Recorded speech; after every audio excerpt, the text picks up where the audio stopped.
Salve pessoal, aqui é Eduardo Lemos, estamos chegando ao fim do ano e com esse fim do ano já se aproxima a declaração de imposto de renda do ano seguinte com relação a tudo que aconteceu neste ano que está acabando. Então eu preparei um videozinho aqui que eu vou tentar ser o mais curto possível para dar 5 dicas dos 5 maiores problemas que ocorrem na declaração de imposto de renda de ação judicial. Para quem é novato na área, recebeu algum valor esse ano, fique atento porque cada ano que passa mais contribuintes ficam em malha fina por causa de declaração de recebimento de ação judicial e, como vocês viram no vídeo aqui antes desse, se você for aí no meu canal no YouTube, você vai ver, contribuinte, nós estamos fazendo uma defesa judicial, porque ao invés dele receber 5 mil, que é o que ele tem direito, ele está com uma notificação de infração fiscal de quase 80 mil reais. E essa, infelizmente, é a realidade desse tipo de procedimento obscuro, complexo, complicado e que até muitos contadores e auditores fiscais, inclusive, não sabem ainda manusear muito bem nesse procedimento. Então vamos lá ao ponto número 1. O que é RRA? Muita gente ainda tem dúvida sobre isso e me pergunta nas minhas redes sociais: o meu recebimento judicial é rendimento recebido acumuladamente ou não é? Em linhas gerais, tá aí, se você for lá na minha página edulemos.com.br/imposto em processos, lá tem toda a legislação envolvida nisso. Mas, de forma muito sucinta, o que é rendimento recebido acumuladamente, RRA, que inclusive tem uma ficha lá no programa de imposto de renda exclusiva para ele. É tudo que for salário, remuneração, proventos, vencimentos que foram recebidos por meio judicial e que foram recebidos em atraso. Então, o que você tem? Se você é seletista, tem contrato de trabalho, entrou com uma ação trabalhista contra a empresa pedindo hora extraordinária, isso é rendimento recebido acumuladamente. Se você é servidor público, tinha que ganhar uma gratificação e não recebeu e entrou com uma ação contra o órgão que você faz parte e recebeu na justiça, isso é RRA. Agora, por exemplo, o que não é rendimento recebido acumuladamente? Dano moral num produto que veio com defeito e não trocaram. Não, isso não é rendimento recebido acumuladamente. A dúvida também de advogados. Honorário advocatício não recebido, tá? Honorário advocatício contratual não recebido, advogado entra com uma ação contra a empresa ou contra a pessoa física pedindo esse honorário que não foi pago e que recebe. Isso não é rendimento recebido acumuladamente, porque isso não é salário, tá? Isso daí é recebimento de atividade autônoma, já entra em outra seara. Então, acho que eu expliquei de forma sucinta, mas bem objetiva, essa parte ponto 02 de problema. Quais são as despesas que você pode deduzir, tá, da tua base de cálculo tributável que você recebeu no processo? E isso é tanto para o RRA quanto para valores que não são RRA.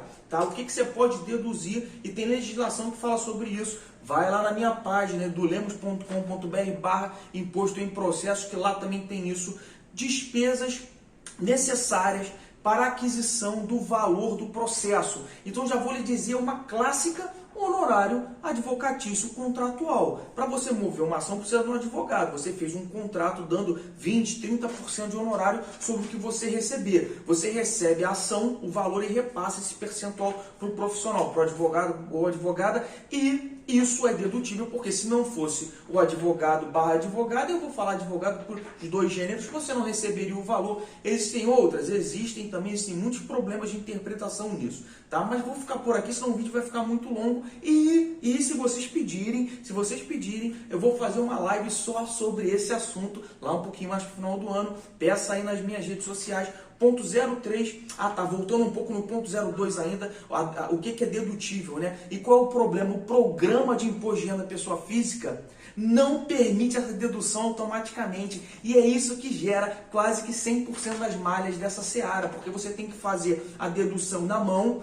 tá? E para exportar para o programa, manualmente, isso sempre dá problema. O ponto 03 é recolhimento de contribuição social, entenda-se INSS, né, do contribuinte, ou até o PSS do servidor público. Tem um campo lá no rendimento recebido acumuladamente sobre essa retenção de ser recolhimento de INSS, de Previdência Social, de contribuição social, tudo sinônimo, né?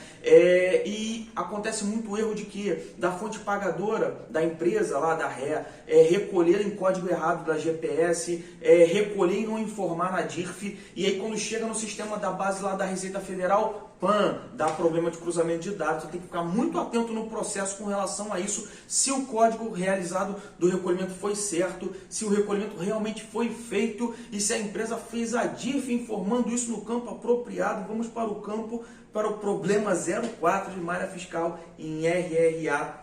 Mesma coisa, imposto de renda recolhido na fonte. Nós temos erros de quê? De competência de ano de recolhimento, tá? Você recebe a grana agora esse ano, uma parte do processo, tem que declarar, tá? Mesmo se recebeu parte do processo, recebe agora e a empresa, ao invés de recolher o imposto de renda na fonte sobre esse valor esse ano, só recolhe no ano que vem, ou seja, você paga imposto porque não tem imposto de renda a se creditar, você tem problema de código de recolhimento errado, empresas que recolhem no 5936 ao invés do 1889, empresas que recolhem com base de cálculo errada, empresas que recolhem com pagamento do CPF do reclamante errado, um monte de tipo de problema possível. É por isso que é importante, tá? É importante ter um profissional habilitado. Por exemplo, nós aqui nós prestamos esse serviço de manual de lançamento de análise. É importante ter um profissional para verificar no ano que você recebeu o crédito, o processo, para saber de antemão, antes até da declaração, que tem algum desvio, algum problema. Ponto 05 de problema é o nosso famoso NM, número de meses.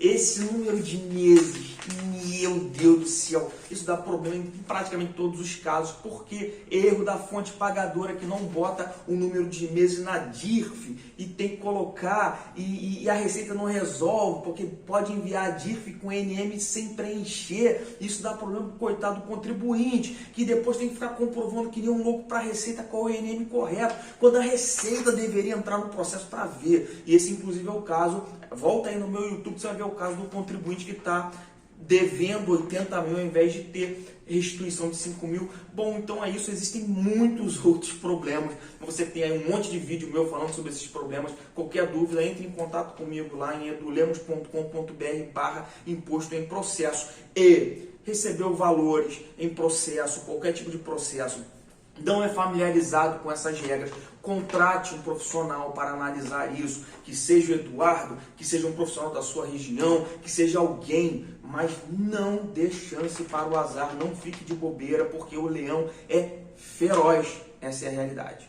Fique com Deus, até a próxima, saúde e paz, tchau, tchau.